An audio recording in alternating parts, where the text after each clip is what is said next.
No one knows a joke. Your Majesty, please understand. We've been at this party for so long. Who could possibly know that many jokes? What are you talking about? How long have we been celebrating? A day? 2 days? Well, a little more than that, actually. Fine. A week then? Closer to 6 months. 6 months? How come no one told me? This has got to be a world record. How are we going to recognize such an achievement? A trophy? More partying! No! What did you just say? I said no way! What a great idea. What we really need is some entertainment. Who around here that can make up for your complete and utter deficit in the humor department? Your Majesty, I'm not sure. You know who would be perfect for that job? Vashti! Vashti! Yeah, I'm coming. What is it? My dear Queen, we urgently need your help. This party sucks. We need someone hilarious to tell some great jokes, and you, my dear, are the funniest person I know. What are you talking about? I don't know any jokes. What do you mean? You told me a bunch just the other day. When? Oh, you had a whole run of them. There was, oh yeah, women can do anything men can do. And you had it, one where you went, I deserve an equal role in running the kingdom. Those weren't jokes. I meant every word. What? Ooh, really? Yes, really. Oh, well, we can't have that. If we let women have a say, who knows what could go right? I mean wrong. You're officially banished before any other woman hears one of your crazy ideas. Guards! Banish me if that makes you happy, but I'll get you, my pretty, and your little dog, too. Come on. Supposed to say what? What? I mean, you haven't seen the last of me. Excellent move, Your Highness. Yeah, but now I need a new queen. If I only had a wife, I mean a better wife than the last one, whatever her name was. I would while away the hours, enjoying all my powers, feel happy with my life. Used to be great, make the ruler, but I knew it would be cooler if I only had a wife.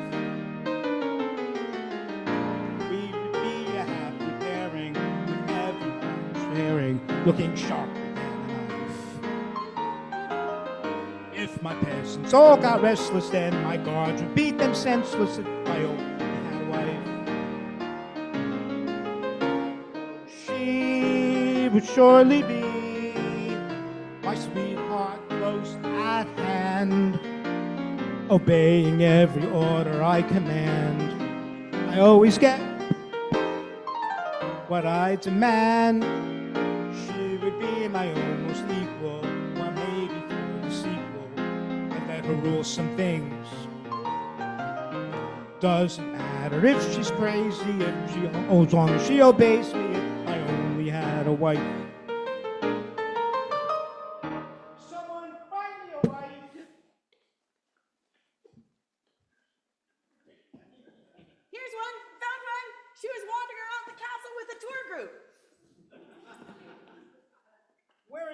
Honey? Kansas? Well, you aren't in Kansas anymore, Toto. Are you married? Am I what? Okay, that's a good sign. What do you know about feminism, women's liberation, DEI initiatives, that kind of thing? I don't think any of that's been invented yet. Perfect. You're hired. Wait, hired for what? Queen! Don't you mean married, not hired? Sure, whatever. Welcome to your new life. Plunk.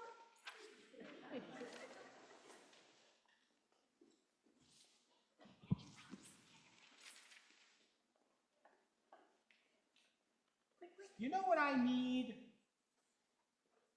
Right. Do you know what he needs?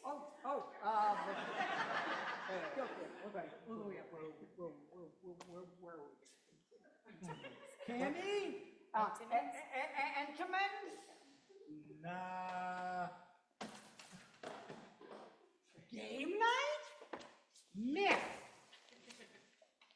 Book! Did you just offer me a book? Ooh, guards, take him away and throw him in the dungeon.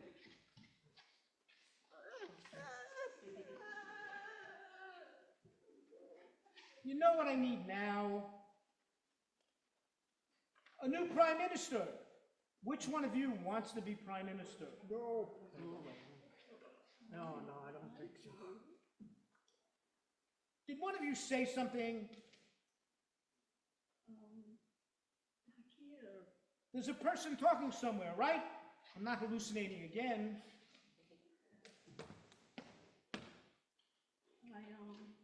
I'll do you know. You don't look brave enough to shine my shoes. You're going to be prime minister? The evilest of evil creatures? Do you have a single evil idea that you can share?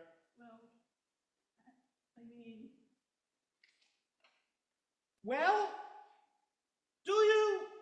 Monkeys! Evil monkeys with wings! Obedient evil monkeys with wings flying all over the kingdom!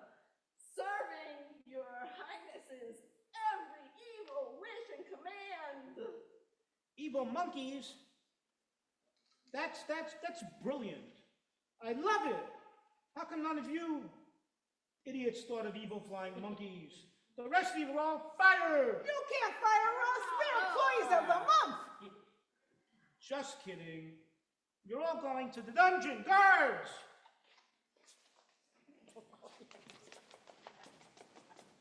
Being king feels so good.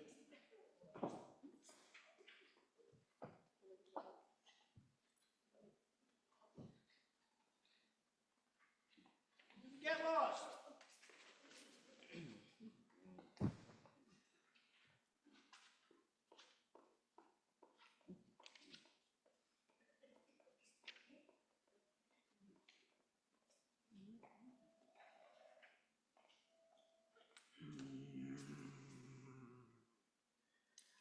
You gotta bow. What? Why? You gotta bow to that dude. Who's he? President of the Lollipop Guild? Oh, I wish I would have better dental insurance. No, he's the prime minister. Gotta bow before the prime minister. Get it? No way. I'm a Jew and we don't do that. You better bow or there'll be consequences. Why doesn't he come over here and threaten me himself? What kind of a henchman do you think I'd be if I let him do his own henching? Huh? I don't think that's a verb. Hey, I ain't bowing. This knucklehead can't make me, neither can you. Huh? I can't hear you. Seriously? Can't you talk louder? What kind of prime minister are you if you can't speak in declarative sentences? Whatever. Good luck with that. Yeesh. You know, good one, boss. Good one.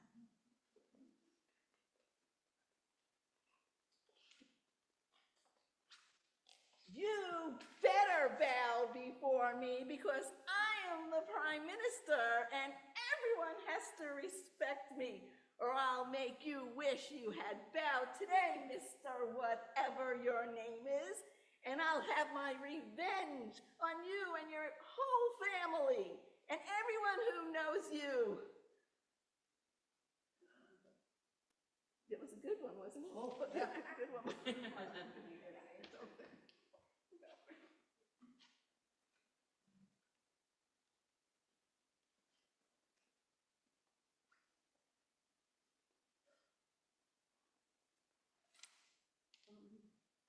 Excuse me, Your Highness. Pardon, Majesty. Your Highness, I'd like your permission for something, okay? I was embarrassed today and I'm the Prime Minister. He should bow and I deserve my revenge. What the heck, Haman? Sneak up on a guy much? What are you even talking about? You've got to be kidding me. Never mind, I don't care. Do whatever. Here, take my royal ring. Make any decrees you want. I need a massage.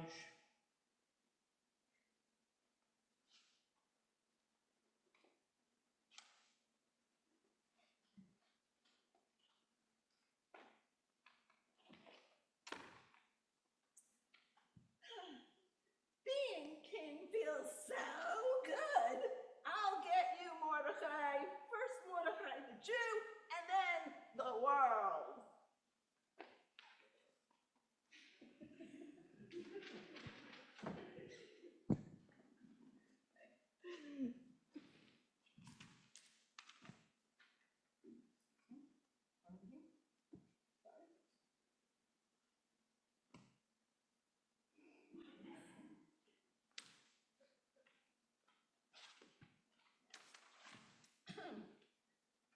Somewhere outside of Shushan, camels sigh.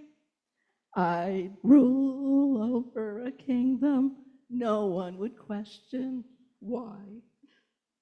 Somewhere outside of Shushan, I'd be king. All the babies would have my name because I'd be the king. We'll call the kingdom Haman land. Oh, wouldn't that be very grand? They'll fear me, and everyone would worship me. My name would ring through history.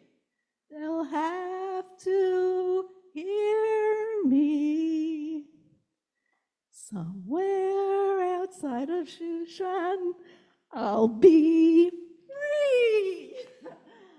Free to rule with an iron fist while they bow to me.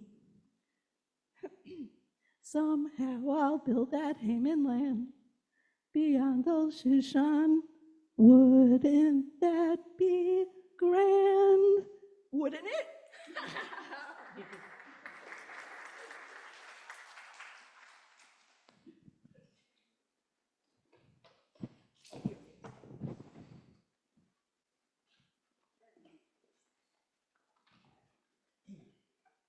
This is terrible. I know. I mean, really terrible. I know. How are we going to survive Haman's decree? He hasn't just ordered all the Jews to be killed. He's ordered all of our neighbors to do it for him. I mean, who does that?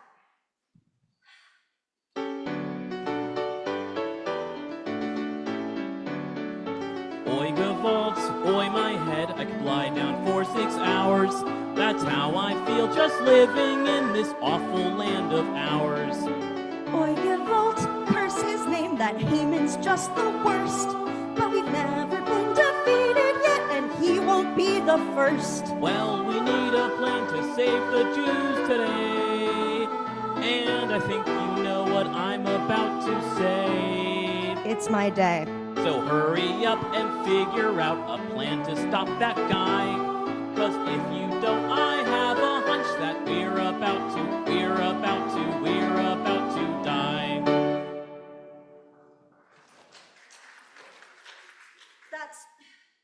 That's grim. Have you read this book? And anyway, how come I have to be the one to solve this crisis? You're the queen. Who else is going to save us? I don't know anything about anything, and Haman's the prime minister. Well, don't give him too much credit. He's a few hieroglyphics short of a pyramid, if you know what I mean. I am so not tracking that metaphor. Doesn't matter. The point is there isn't going to be a hero falling out of the sky to save us all. That would be so on theme. Fine. I'll figure something out.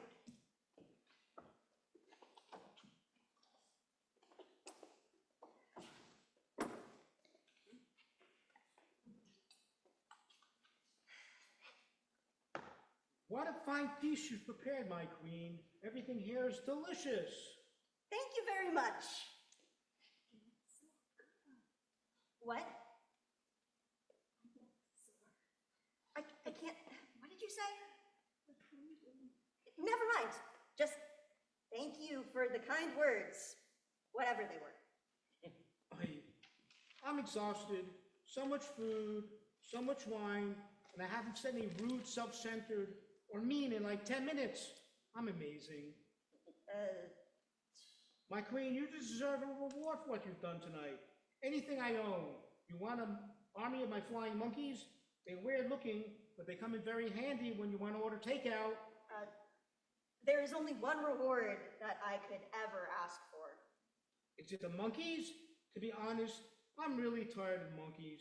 They make such a mess. Yeah, no.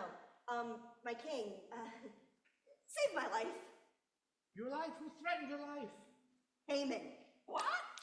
Haman has threatened all of the Jews with utter destruction.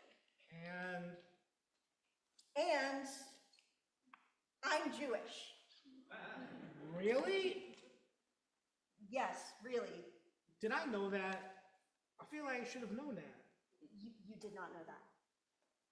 Haman, is this true? You know what? Never mind. We're really beating that gag to death. You're done. Cut off. Fired. Finito. Goonish. Guards!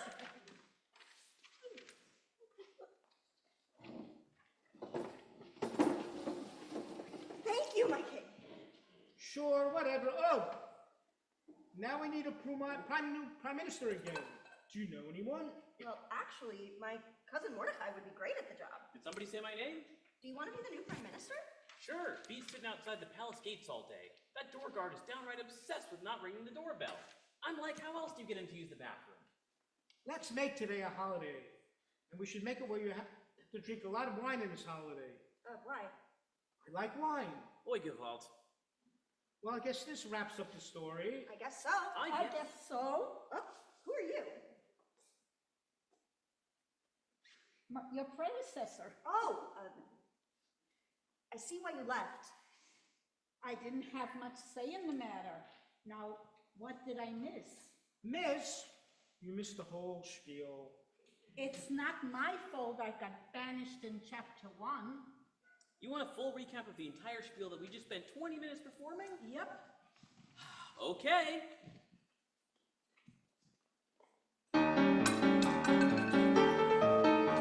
It really was no miracle. What happened was just this. Queen Vashti wouldn't dance. The king got mad. He threw her out and got himself a new romance. In short, that's me. I answered his decree. Now I'm a Persian royal, as you can clearly see. Oh, what happened then was grim.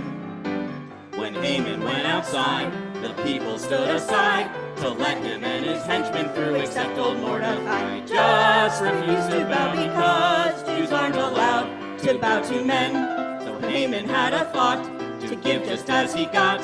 To punish all the Jews, he made an awful evil plot. But he didn't know Queen Esther was a Jew.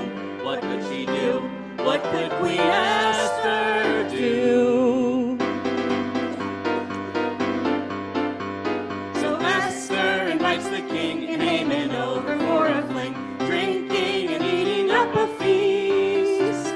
She forced Haman to admit the plot was his, the crime legit. 100 years in jail at least. The king hired Mordecai and made him head of a parade, decreed a holiday, and here we are. And now Purim's finally done. Haman lost and Esther won. Hope that you had a lot of fun. We know that it's getting late, still got time to take a plate. Grab 2 or 3 or 5 or 8. We've got flavors that we know you'll need, like prune or poppy seed, or raspberry is sweet, or apricot, 'cause Purim is finally done. Haman lost and Esther won. You can go, 'cause now our spiel is done. Wait, why are you still here? The spiel is done, it's getting weird. We'll see you in another year. We won't sing another song. Grab your stuff and move along. Feels like the show is running long. It's time for the lot of you to go. We need to end the show. We can't leave if you're here. No, please don't cheer, 'cause Purim is finally done. Haman lost and Esther won. You can go, 'cause now our spiel is done. Face the facts.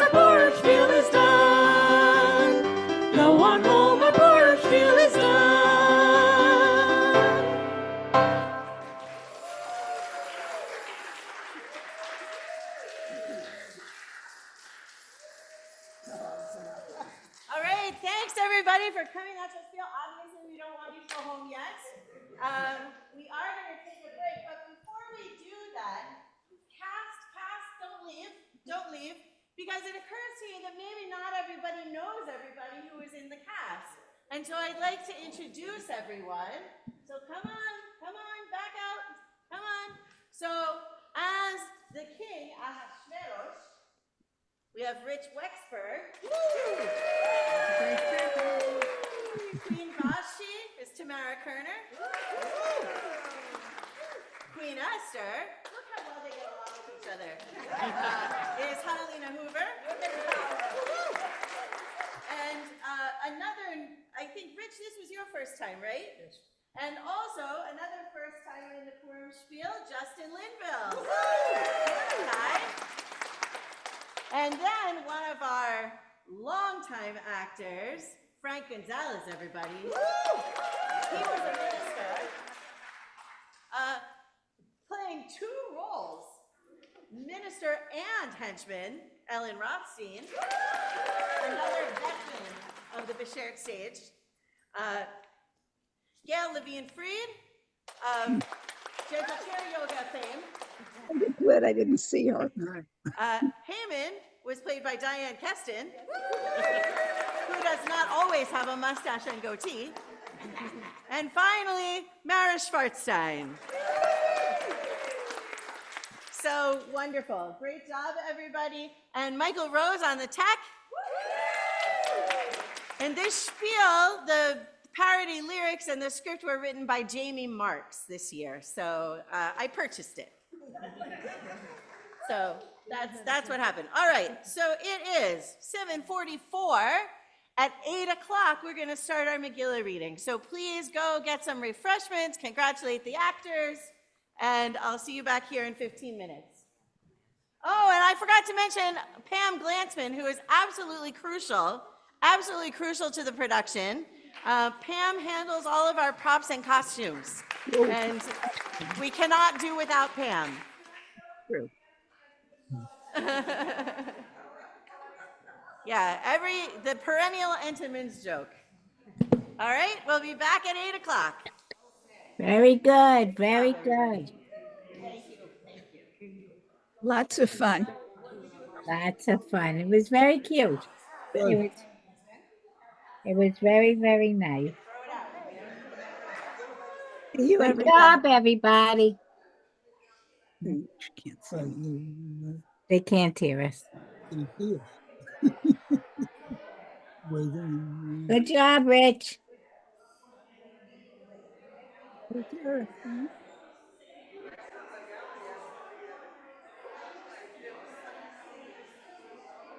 Very cute. Very nice.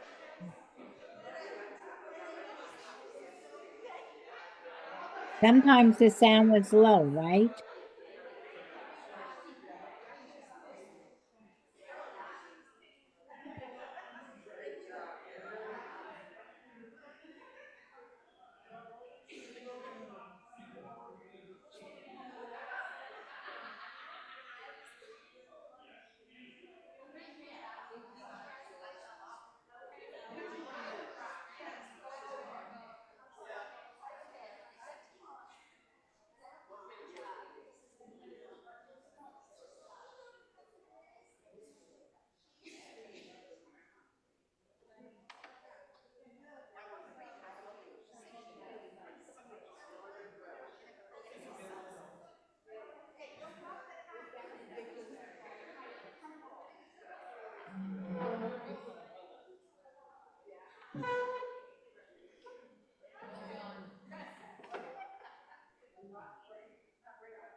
need one that people can sit and talk? No, this is the, I want to be the next reader chair. Seated.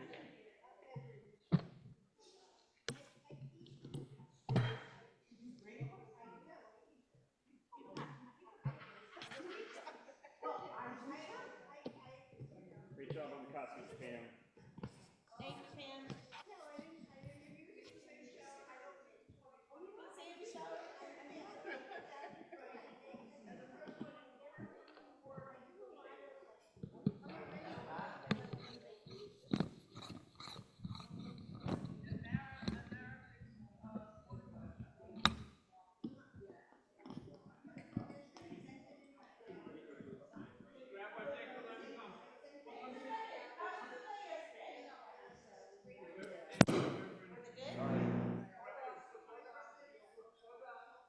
It's gonna be over by 9. That's so unfortunate. I will send the link. Okay. Thank you.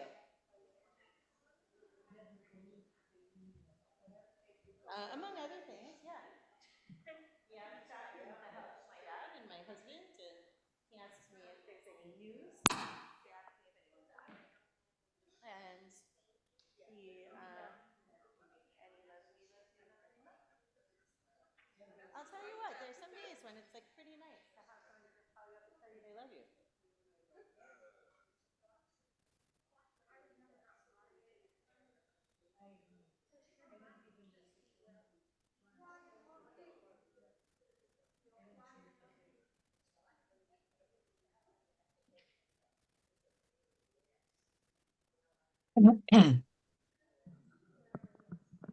No, but it looked like it fit very. Oh my God, did she like crochet that?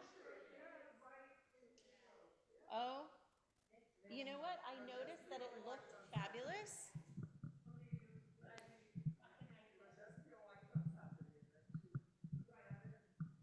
Yes, I noticed that it looked fabulous.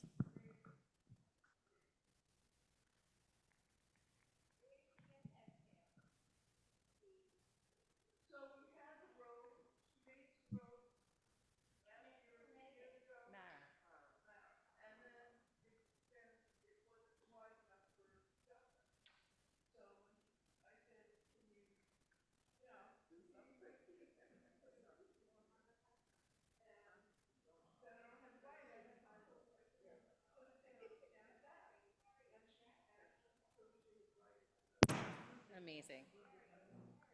Yeah.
Hello?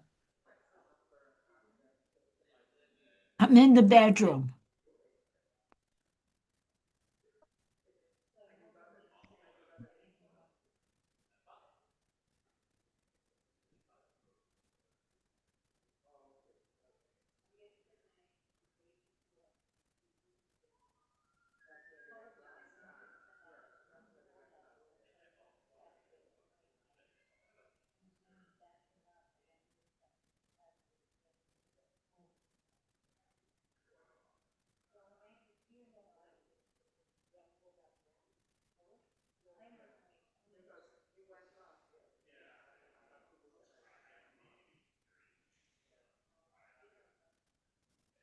How are you, Miss Smith? I'm good. How are you, darling? You did. I went to urgent care. You did. And what did they say? Can you believe they did an X-ray? Everything is okay. Normal. So I have to go. They did some blood work, so I have to do the app thing on my phone. They will send the results on there, and I have to go. They send me to Lennox You here might want to mute yourself. to go and do an ultrasound to see. Helene, mute yourself. Oh, sorry.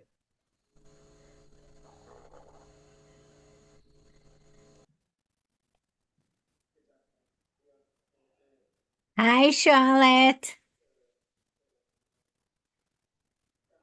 How are you doing?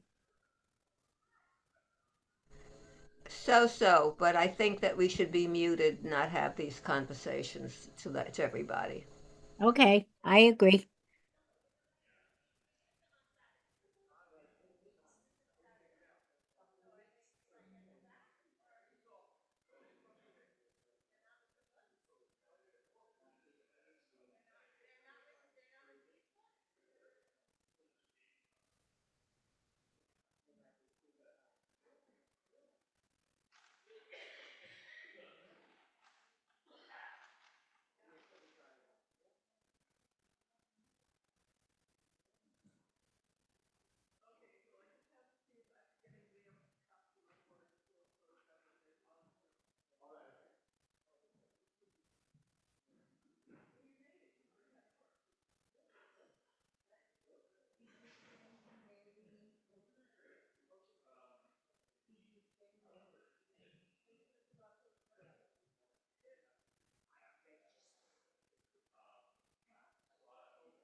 Check, check, check, check, check, check.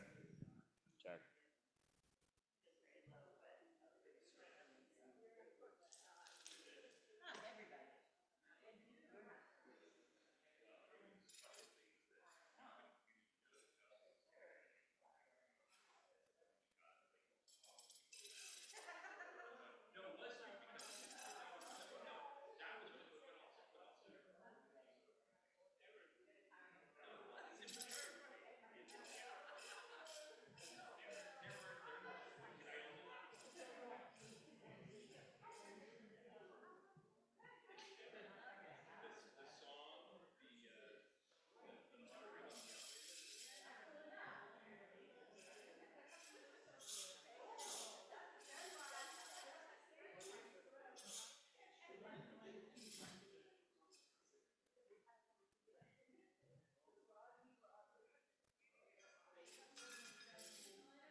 right, everybody.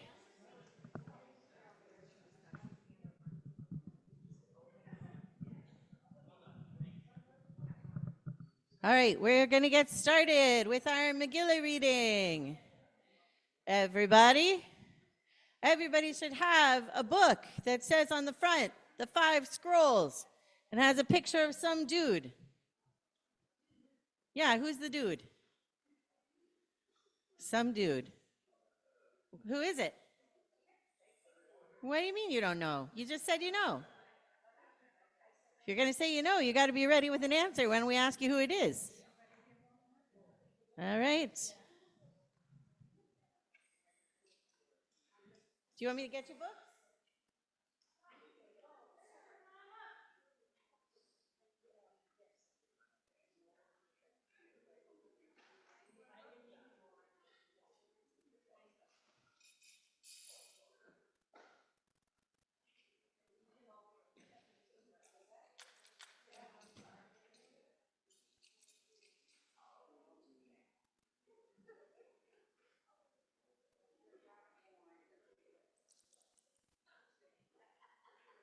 All right, so in the book of the 5 scrolls, by the way, what are the 5 scrolls?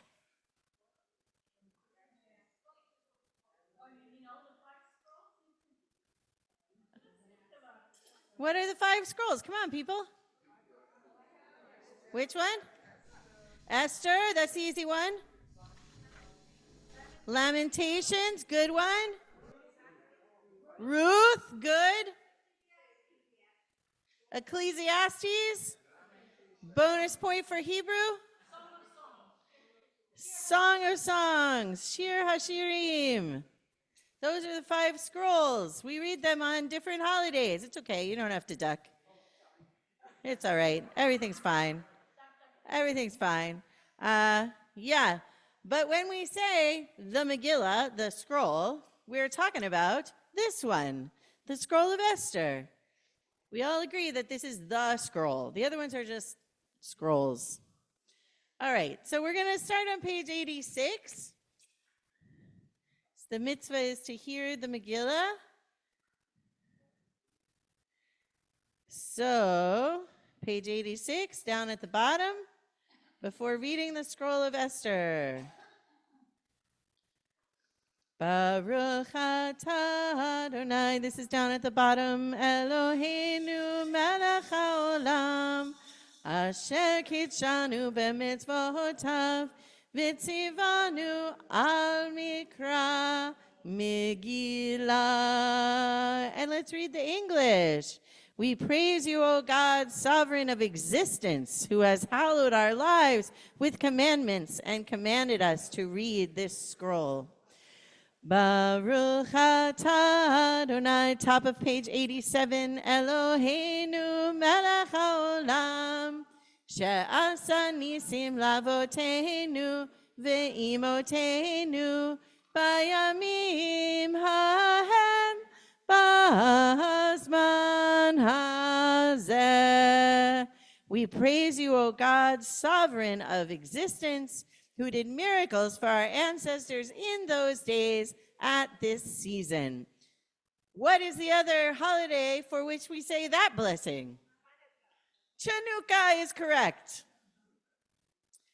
Baruch atah Adonai Eloheinu melech haolam, shehechianu v'kiyamanu v'higianu lazman hazeh. We praise you, O God, sovereign of existence, who has kept us alive, sustained us, and enabled us to celebrate this festive day. We are going to turn a couple pages now. Before we begin reading the Megillah, I'm thinking back to Hanukkah and how, as we were commencing our celebration of Hanukkah, we needed to stop and recognize terrible things happening in the world in spite of our celebration. And now it is Purim, and I feel again that we need to stop before our joyful and raucous and crazy and weird and frivolity-filled celebration and recognize the terrible things that are going on in the world. And there are a lot of people pointing out the irony or something of the fact that our country has attacked Iran at the same time, almost, as we are reading a story about Persia, which of course is Iran. And in the case of the book of Esther, the enemies of the Jews are Persians. And here we are. And I think what I want to say about that is that Esther is a story. Most scholars believe that it is fiction. And at its most basic, it is a revenge fantasy of an oppressed people. And it has prompted violence before in history. But I think it's important for us, now that we are not oppressed in the same way that Jews have been oppressed many times throughout history, that this is a fantasy and it is not intended to be acted upon. And what's happening in the world is very much real life. And so I think, we carry with us tonight whatever complicated feelings we may have about what is going on and what our country is doing and what Israel is doing. And at the same time, we recognize that this is actually a holiday that is for times that you're afraid of.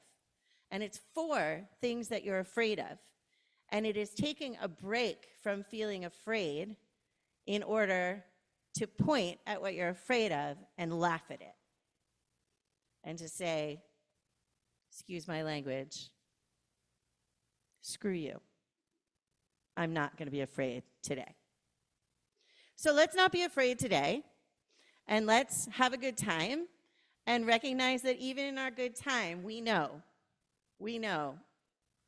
what's going on, and we take it very, very seriously. But we can take a break from it, and that's what we're going to do. So here's how we do it.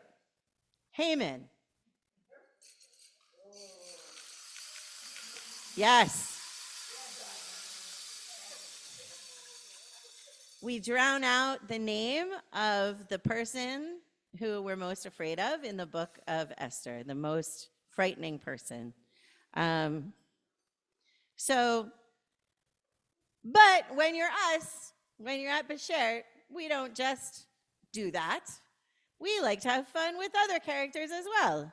And so we have a king, and the king's name is Achashverosh. Exactly. And so whatever you say when people sneeze, and whenever somebody says Achashverosh, shout it out. Gesundheit, or bless you, or labriut, or nastarovia, whatever. Okay, good. Whatever floats your boat. So that's Achashverosh. Esther, very, very lovely. So every time we hear her name, we think of her loveliness and we say, "Aw." Queen Vashti, we're pretty proud of her. You go, girl. Mordecai, our hero, however I might feel about that. Woohoo! We say woohoo for Mordecai. And of course, we know what to do for Haman. We're a little slow, just a little slow. So be on the ball. I think that's everybody, right? Okay, now I am not going to read this whole thing. I want there to be other readers. So if you want to read, come up and plunk yourself in this chair right here next to me or next to whoever is reading. And then you'll have I can always count on Ellen. I can count on Ellen to read in Torah study, in poetry text study. It is very helpful to have Ellen around when you want someone to read. Also for multiple other reasons. Oh, and by the way, let me just mention, in June, we have our gala luncheon, and we are honoring two people who do so much for our congregation. And it's Ellen and also Emily, who are both here tonight, the co-chairs of our membership committee. Yeah, let's hear it for them. Woo! Okie dokie. All right, so there's Post-it notes. You've done this before. There's Post-it notes that tell you what to skip. Okay? Do you want to start? All right, Ellen's going to start, which means the chair is available. Oh, what page? You have to figure that out. No, you don't. It's page 91. 91. The chair is empty, waiting to be filled. Oh, and here comes the co-chair.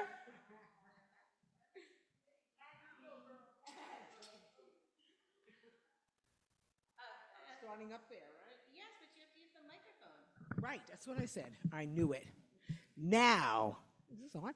It came to pass in the days of Ahasuerus, the same Ahasuerus, who reigned from India as far as Ethiopia, over 127 provinces, that in those days when King Ahasuerus sat on the throne in his kingdom in Shushan, the capital, in the 3rd year of his reign, that he gave a banquet for all his officers and servants. Okay, I'm skipping, right? Down there. And, yes? And the drinking? Okay, I don't know if that's true. Okay, and the drinking, see, he asked me to do this, and the drinking was according to the law, there was no compulsion. For the king had commanded all the officers of his house to do according to every man's pleasure. Queen Vashti also gave a banquet for the women in the royal house of King Ahasuerus. That's it for me. It says, it does. Okay, thank you very much. There you go. Okay, reader 2. On the 7th day, when the heart of the king was merry with wine, he commanded Mayuman Bezetha, Harbona Bigtha, and Abaktha, Zetar, and Carcass, the 7 eunuchs who attended King Ahasuerus, to bring. Okay. Queen Vashti before the king wearing the royal crown to show her beauty to the people and to the nobles, for she was beautiful. But Queen Vashti refused to come at the king's command, conveyed by the eunuchs. This enraged the king greatly, and his anger burned inside of him. Then the king said to the sages who knew the times, for it was his royal custom to consult all who knew law and judgment, those closest to him being Kashina, Shethar, Admatha, Tarshish, Mersina, and Memucan, the 7 nobles of Persia and Media, who had access to the king and held first place in the kingdom. What law shall be applied to Queen Vashti? Since she had not obeyed the command of King Ahasuerus, conveyed by his eunuchs, then Memucan answered before the king and the nobles, Queen Vashti has not only done wrong to the king, but also to all the nobles and to all the people in all the provinces of King Ahasuerus. To this deed of the queen will be reported to all women. Their husbands will appear contemptible to them when they hear the news. King Ahasuerus ordered Queen Vashti to be brought before him, and she did not come. This very day, the ladies of Persia and Media, who have heard of the deed of the queen, will tell it to all the king's nobles. There will be a surfeit of contempt and anger. If it please the king, let a royal command go out from him, and let it be written into the laws of the Persians.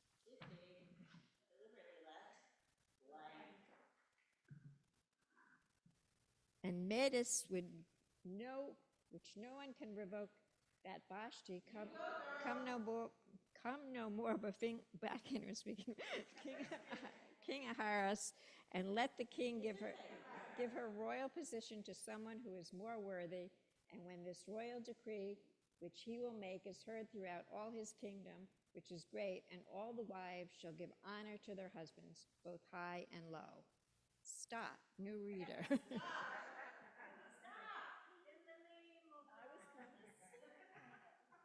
Who knew that they had media back then?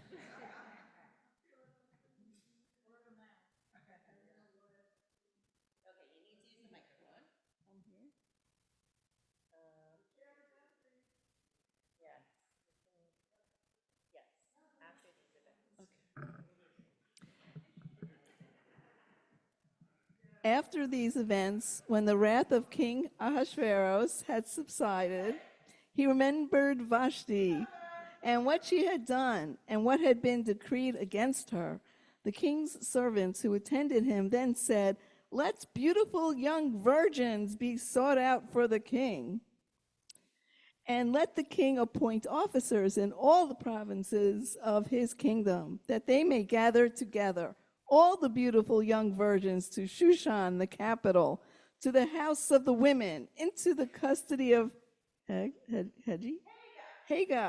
the king's eunuch in charge of the women, and let their ointments be given to them. And let the maiden who pleases the king be queen instead of Vashti." And the advice pleased the king, and he did so. Now, in Shushan, the capital, there was a certain Jew whose name was Mordecai, the son of Yair, the son of Shimei, the son of Kish, a Benjaminite. He had been carried away from Jerusalem with the captives, who had been carried away with Jeconiah, king of Judah.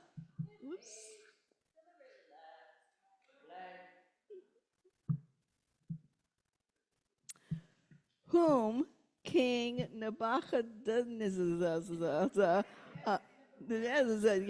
of Babylon had carried away, and he brought up Hadassah, that is, Esther, his uncle's daughter, for she had neither father nor mother. The maid was fair and beautiful. When her father and mother died, Mordecai adopted her as his own daughter. Number 4.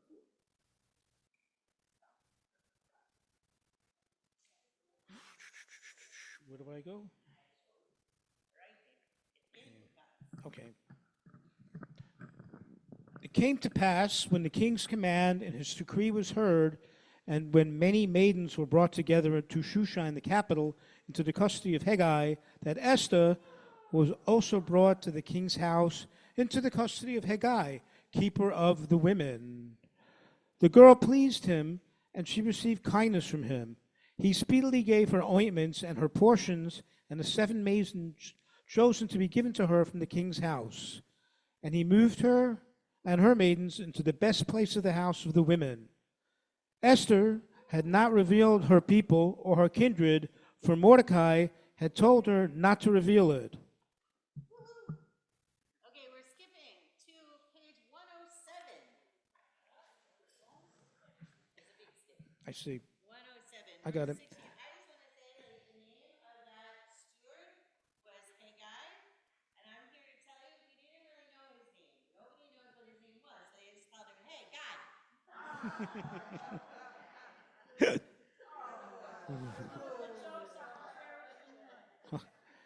Esther was taken to King Ahasuerus into his royal house in the 10th month, which is the month of Tebeth, in the 7th year of his reign.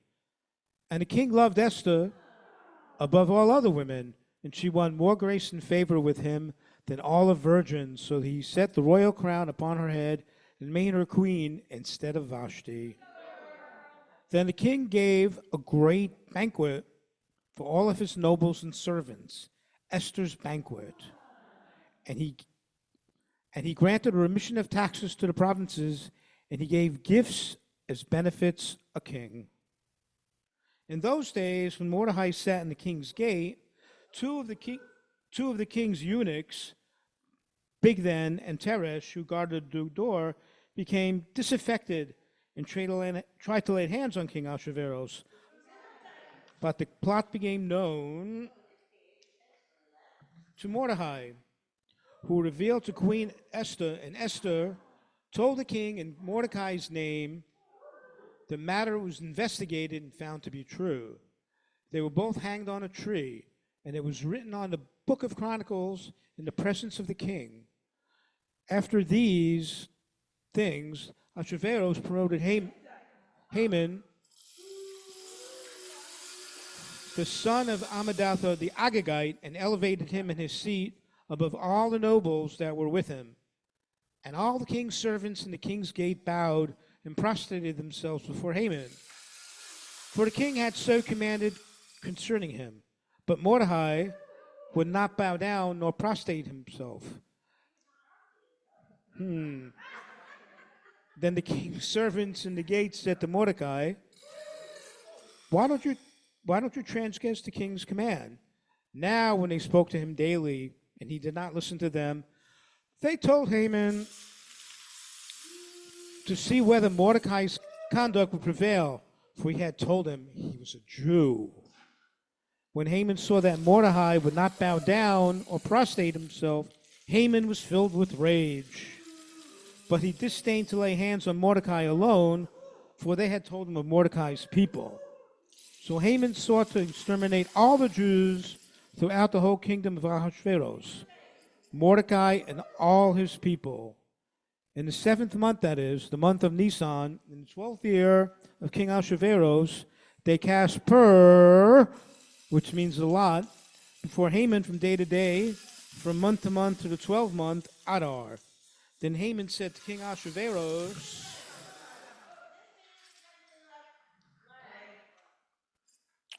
there's a certain people scattered abroad and dispersed amongst the people in all provinces of your kingdom, and the law is different from any other people, not do they keep the king's law.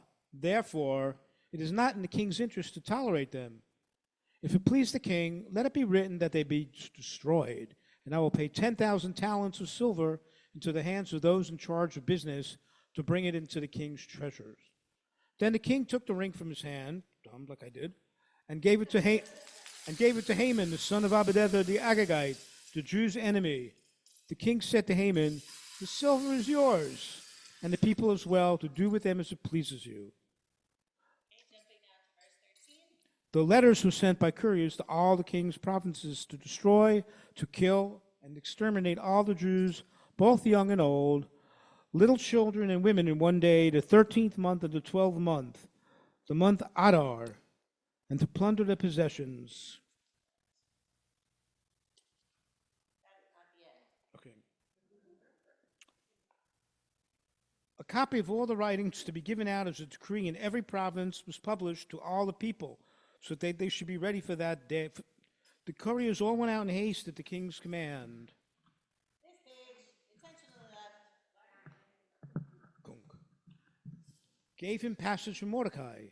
And all the king's servants and the people of the king's provinces knew that whoever, man or woman, comes to the king into the inner court and is not summoned, there is one law for him, namely to put him to death, except to those whom the king shall hold. Whoops, I missed one? You're supposed to skip to verse 13, but I forgot. I think I did that. Oh, see right here? Right. Oh no, you skipped to that verse 13. Well, let's skip to this Okay. verse 13. We're on page 121, verse 13. Let's have a new reader though. Okay. All Sounds right, good. thank you, Rich. You're welcome. We are reading right here. So just down to here. Okay. Then Mordecai commanded them to answer Esther. Do not think in your heart that you, of all the Jews, will escape because you are in the king's house. For if you remain completely silent at this time, relief and deliverance will come to the Jews from another place. But you and your father's house will be destroyed.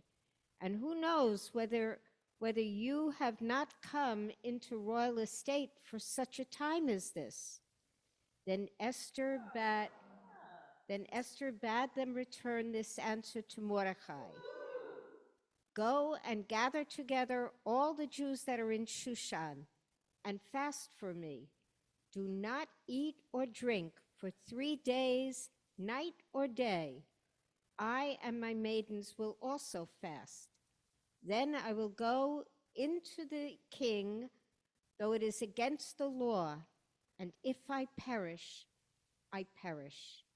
So Mordecai went his way and did just as Esther had commanded him. Thank you. Okay, verses 1 to 9. Right here. Right there. Okay. And it came to pass on the third day that Esther put on her royal apparel and stood in the inner court of the king's house, facing the king's house. While the king sat upon his royal throne in the royal house, facing the entrance to the king's house. And when the king saw Esther, the queen, standing in the court, she obtained his favor in his sight. And the king held out to Esther the golden scepter that was in his hand. So Esther drew near and touched the top of the scepter. Then the king said to her, "What is your petition, Queen Esther? And what is your request? Even if it is even if it is half the kingdom, it would be given to you." And Esther answered, "If it please the king, let the king and Haman come today to the banquet which I have prepared for him." Then the king said, "Tell Haman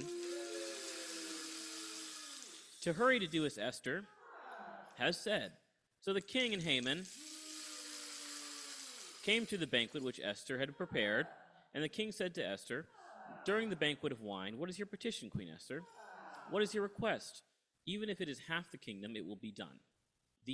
Then Esther answered and said, "My petition and my request is, if I have obtained favor in the sight of the king, and if it please the king to grant my petition and to fulfill my request, let the king and Haman come to the banquet which I shall prepare for them, and I will do tomorrow as the king has said." Haman went out that day, joyful and with a glad heart. But when Haman saw Mordecai in the king's gate, and he did not stand up or even move for him, he was filled with rage against Mordecai. Nevertheless, Haman restrained himself, and when he came home, he sent and called for his friends and for Zeresh his wife. Thank you. Another very reliable reader. There's his wife. Okay. And Haman told them about the splendor of his wealth and about his many children and all about how the king had promoted him and how he had advanced him above the nobles and servants of the king. And Haman said, even Esther the queen, Wrong direction. let no one come in with the king to the banquet that she had prepared except me. And tomorrow I am being invited by her together with the king.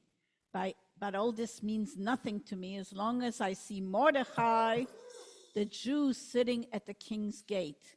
Then Zeresh, his wife, and all his friends said to him, "Let a gallows be made 50 cubits high, and speak to the king tomorrow that Mordecai be hanged, then go merrily with the king to the banquet." The proposal pleased Haman, and he caused the gallows to be made. Okay, I'm not telling you to stop, but I'm pausing you. I just want to say, look what a supportive wife Zeresh is. She is very supportive. He comes home from work, he's got a problem at work, she offers a solution. She listens, she advises, she is a good wife. She is no bossy. It's a true fact. Thank you, Yvette. Okay, you can continue. That night, sleep fled from the king, and he commanded to bring the book of records of the Chronicles, and they were read before the king. And it was found written that Mordecai had told Bigthana and Teresh, Is that the same guy, Bigthana? As Bigthana? Yes, the same guy. two of the king's eunuchs, keepers of the door, who had tried to lay hands on King Ahasuerus. And the king said, "What honor and dignity has been bestowed upon Mordecai for this?" Then said the king's servants who ministered to him, "Nothing has been done for him." And the king said, "Who is in the court?" Now Haman had entered the outer court of the king's house to speak to the king to hang Mordecai on the gallows which he had prepared for him. So the king's servant said to him, "Behold, Haman is standing in the court." "Let him enter," said the king. So Haman came in, and the king said to him, "What shall be done to the men whom the king delights to honor?" Now Haman thought in his heart, "Whom would the king delight to honor more than myself?" And Haman answered the king, for the men whom the king delights to honor, let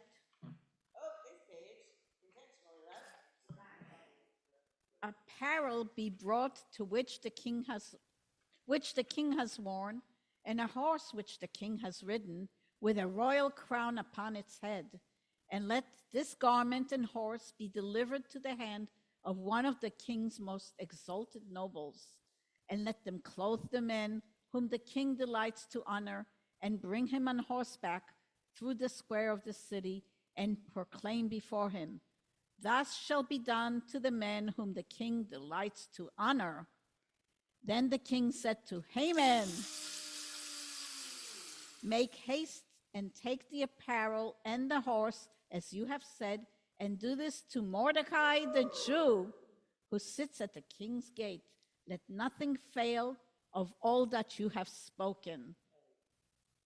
Haman then took the apparel and the horse and clothed Mordecai and brought him on horseback through the square of the city and proclaimed before him, "Thus shall be done to the men whom the king delights to honor." Then Mordecai returned to the king's gate, but Haman hastened home mourning with his head covered. When Haman told his wife Zeresh, all his friends, everything that had happened, and all his friends, everything that has happened to him, his advisors and his wife, Zeresh said to him, "If Mordecai, before whom you have begun to fall, is of Jewish seed, you will not prevail against him, but you will surely fall before him." While they were still talking with him, the king's eunuchs came and hastened to bring Haman to the banquet which Esther had prepared. Okay, let's stop there. Uh-oh. Uh-oh. The chair is empty. Oh no, what's happening?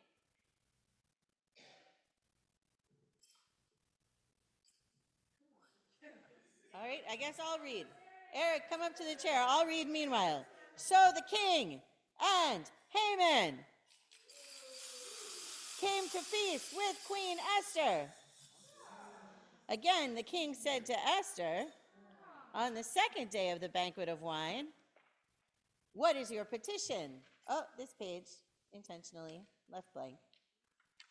"Queen Esther, it will be granted to you. What is your request? Even if it is half the kingdom, it will be done." Then Queen Esther answered and said, "If I have found favor in your sight, O king, and if it please the king, let my life be given to me and my petition and my people at my request. For we are sold, I and my people, to be exterminated, to be slain, and to perish. Yet, had we only been sold for bondsmen and bondswomen, I would have remained silent, for the adversary would not have been worth disturbing the king." Eric. That me, the king?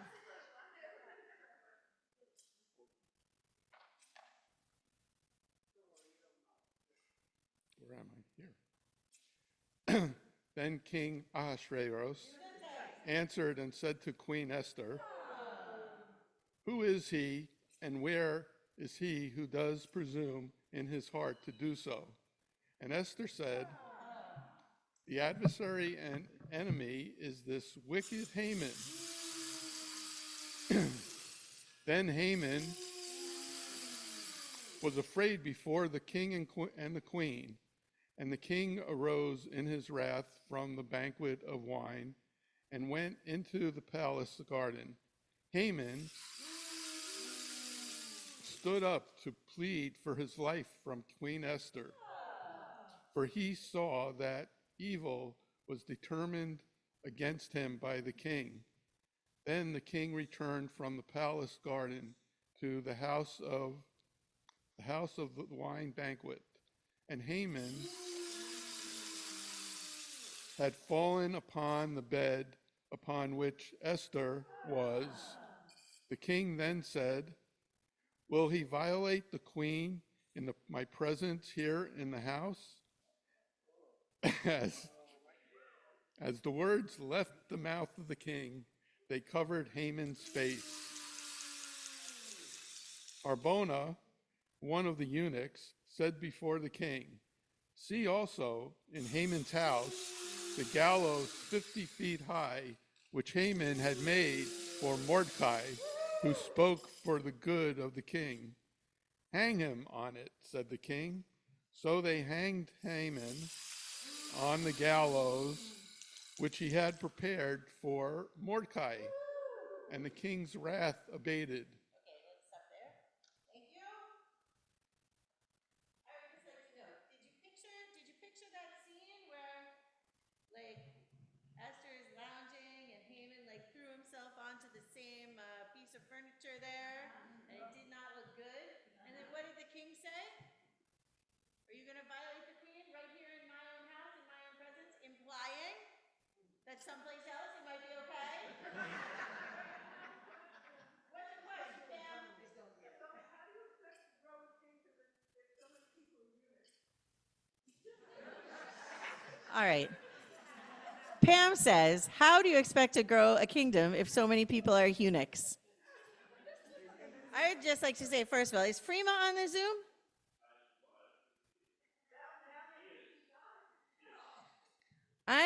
I miss having Freema here because of her pronunciation of the word eunuch, which I can't remember exactly what it was, except that I loved it. I am here, Rabbi. I'm here. Oh, I can't hear you, Freema. I'm sorry. Oh, okay. I'm here listening. Yeah, the eunuchs. Yeah, exactly. There weren't so many eunuchs. There were just eunuchs in the king's palace who were in charge of the harem and sort of general servitude so that they could not get frisky with anybody. That's it. What? If Haman had been a eunuch, he might not have been hanged. This particular Megillah reading is going in an unexpected direction. Yes, but then he would not have had the 10 sons who we get to name later on.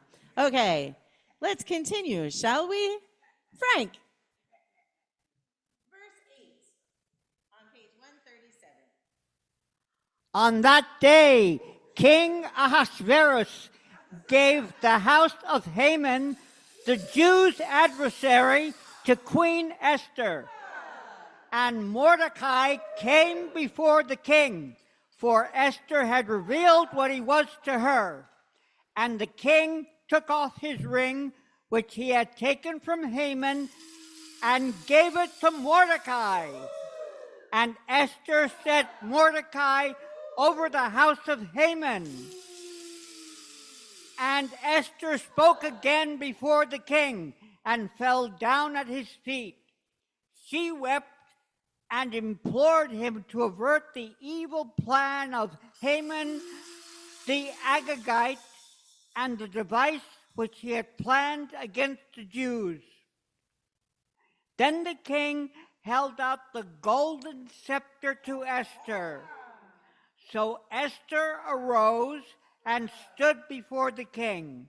And she said, "If it please the king, and if I have found favor in his sight, and the proposal seems right to the king, and I am pleasing in his sight, let it be written to recall the letters devised by Haman, the son of Hammedatha, the Agagite, which he wrote to destroy the Jews who ate in all the king's provinces. For how can I endure to see the evil which will come upon my people? And how can I endure to see the destruction of my kindred? Then King Ahasuerus said to Queen Esther and to Mordecai, the Jew, I have given Haman's house to Esther, and he has been hanged on the gallows because he laid his hands upon the Jews. Pause there for a minute because we're supposed to. Oops, I'm sorry. No, oh no, you can keep going. Okay. Go to the bottom of the page. Okay, yes. Sorry. No, that's okay. You may further write with regard to the Jews as you like, in the king's name, and seal it with the king's ring. For an edict which is written in the king's name and sealed with the king's ring may not be recalled. Thank you. Why is the chair empty? Oh, here's Ron. Ron is up. We are going to the next page, down to the bottom paragraph, verse 15. Start here. Start there.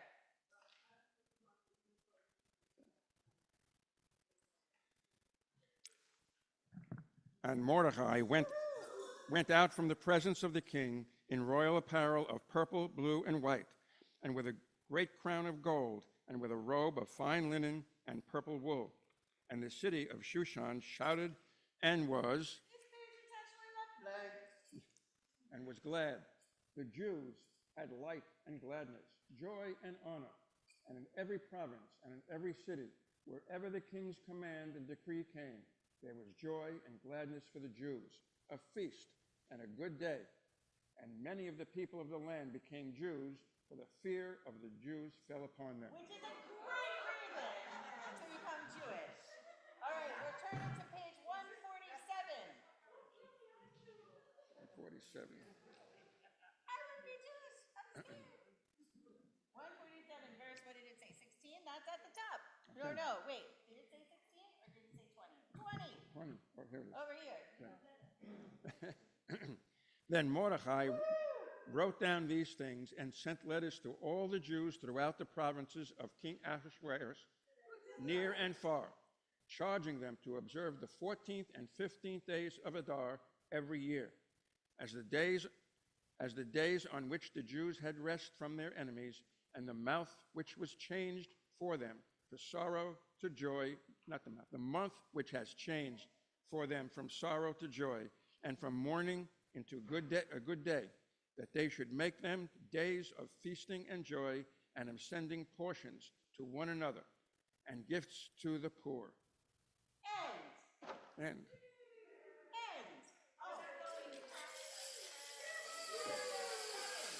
Thank you, Ron. Okay, we are turning back to page.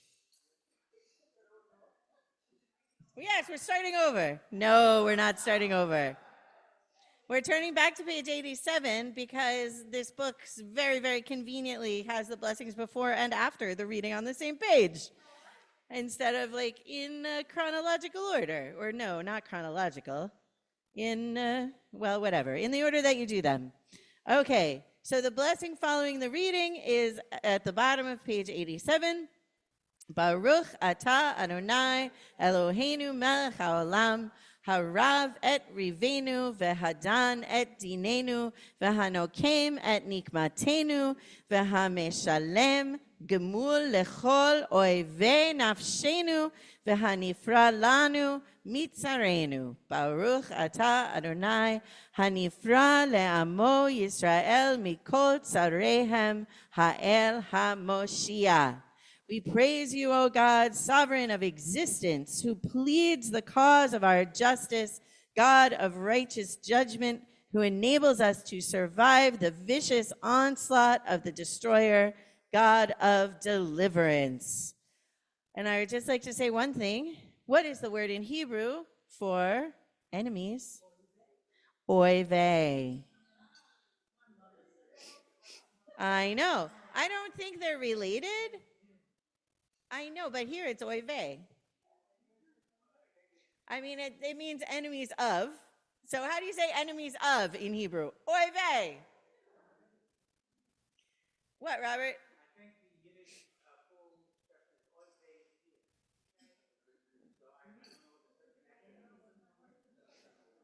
Yes, the enemies of me. Except it doesn't come from that. It's a coincidence. But it's a weird coincidence, don't you think? All right. So we have read the Megillah for another year.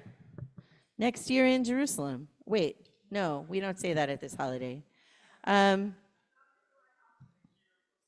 know. All right, so I wanted to like grab our song sheets that we used on Saturday and maybe sing a couple songs, but we can't find the song sheets, so I don't know what happened to them. Maybe somebody threw them out. I'll have to make new song sheets next year. But do people know the words to "Not by Might"? Pretty much. Okay, do the best you can. I'll do. Oh, I have a song sheet. Yeah, because I kept mine and took it into my office and put it on my desk. All right, there's not very many words. So the chorus goes, not by might and not by power, but by spirit alone. And then you shout out, Ruach, shall we all live in peace. Okay? My nose is itchy. Okay. I thought that was your ears burning as somebody's talking about you. Your nose itching? What? You're going to have a fight? Uh-oh. Who's it going to be? I can take you. I can take you. All of you together. Town. Not by might and not by power, but by spirit alone, Ruach, shall we all live in peace. Again. Not by might and not by power, but by spirit alone, Ruach, shall we all live in peace. The children sing, the children dream, and their tears may fall, but we'll hear them call, and another song will rise. Another song will rise. Another song will rise. Now we clap.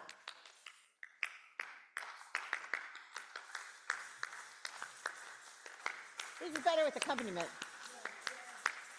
Not by might and not by power, but by spirit alone, Ruach, shall we all live in peace. Not by might, not by power, shalom.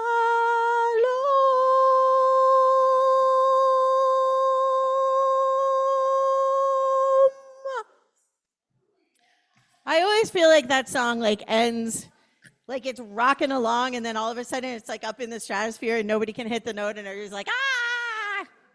All right. Anyway, everybody, thank you so much for coming tonight. Thank you for being in community at this time when we need community so very much. I am sure there's lots more Hamantashen. Go get them. Thank you.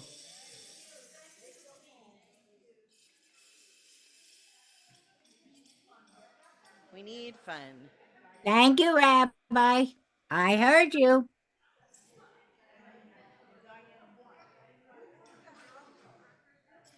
Oh, you know what? Thank you, Zoomies. Good night. Thank you. It was wonderful. We heard you. Chag Sameach. Chag Sameach.